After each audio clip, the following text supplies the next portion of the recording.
We kind of got started with this. Mr. Meyer and I talked about it a few times and decided that maybe we could possibly get enough kids interested that we could have a club. And so we started doing some interest inventory stuff, and I had a few kids that said they'd be interested, so we decided to go with it. I talked to Chief Adams, and he was gung-ho. Tom Fisher was gung-ho, so we decided to go ahead and do it. We have 24 kids signed up. That far exceeds what we thought we would have. We have to have 5 to have a team. Okay? So we're good. Just to kind of explain how this works before they get into it a little bit more. St. John High School will compete with whatever other schools have 20 or 24 kids signed up. So we don't compete just based on school size, student body, just like we do in sports. We compete based on how many they have. So we may actually be competing against Olathe or Wichita Collegiate or Rolla or whatever. Just depends on how many people they have out. And they score as a team, but we also score as individuals, and that's important because just starting this out, not everybody's going to be a sharpshooter. That's okay. We want everybody to feel welcome out there and stuff. So as an individual, you could still climb up and get your ranking up high. Now the way this works is we don't ever travel until state competition. All shooting will be at our home range. And then at 9 o'clock on Saturday night, we have to record our scores on a website.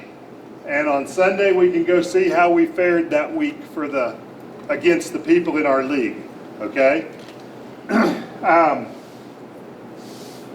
So it's pretty fair as far as how the teams are set up. Some teams will only go high school kids. We went 6 through 12 because we felt like if it's important for the upper grades, we want to start it young and we want to have a program that builds up as we go through.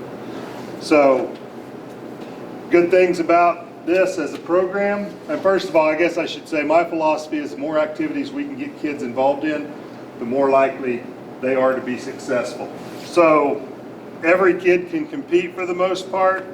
We're going to try to make it to where you don't have to choose track or trap shooting. We're going to try and make it to where you can do both or whatever other activities you may be involved in. It doesn't matter your gender, doesn't matter anything except for that you can hold the gun safely, manipulate it safely, and pull the trigger. You could be in a wheelchair and you can still compete in trap shooting. So it's open to just about everybody. So every student athlete that's going to be in this, they're going to have to sit down, and Mr. White will go over that on navigating the website. That everybody's going to have to take and it's about probably 3 hours for the student athlete on the rules and how everything works and everything like that. There'll be some quizzes and stuff in there, but it'll walk you through on the website. One thing that they're awfully proud of is that there's never been an accident at any school who's doing this, but they're very strict on the rules. So on the deal that I handed out for the parents to know, and mainly it was just to kind of cover some things, but I wanted them to know so that I don't have angry parents. They know what is expected. General rules, the conduct up there. The big thing on your paper is it's a true 2-strike penalty. It's not our standard. It's the league standard. If you are caught horseplaying, messing around, not paying attention, being unsafe, or any violation of anything, you automatically go home immediately. There's no warnings, there's no nothing. Just because of the firearms involved, you automatically go home for your first one, and then we counsel and we get you back on the team. Your second one, the violation occurs, then you're off the team, period. Now, for us, how we're doing it, there's nobody's paying any fees to be a part of this. So in their rules is that if you get if you're forced off the team, you don't get a reimbursement of the money.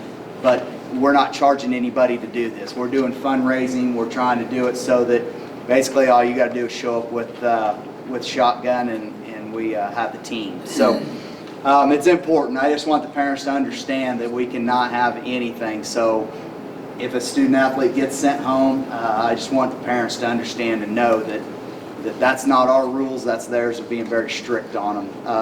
But that's kind of the thing where we're sitting at with students. You know, we have to, by their deal, we have to have one coach per 10 students. That's it. So if you have 11, you got to have 2 coaches. But we've got enough volunteers to come out to make sure that it's safe and make sure that everybody's having a fun time and that we're enjoying it. And so if you know someone who might be willing to sponsor a kid, it costs us about $250 to $300 per kid in shotgun shells, clay targets, a t-shirt. You know, if we get the protective vest so they have padded shoulders, whatever we get, it's going to cost between $250 to $300 per kid. So if you have somebody in mind that might want to support this program because it's such an awesome program, we would welcome more donations in that way. I want every student to be able to compete whether or not they can afford to buy shells or not. That's important to me. And that's why we did.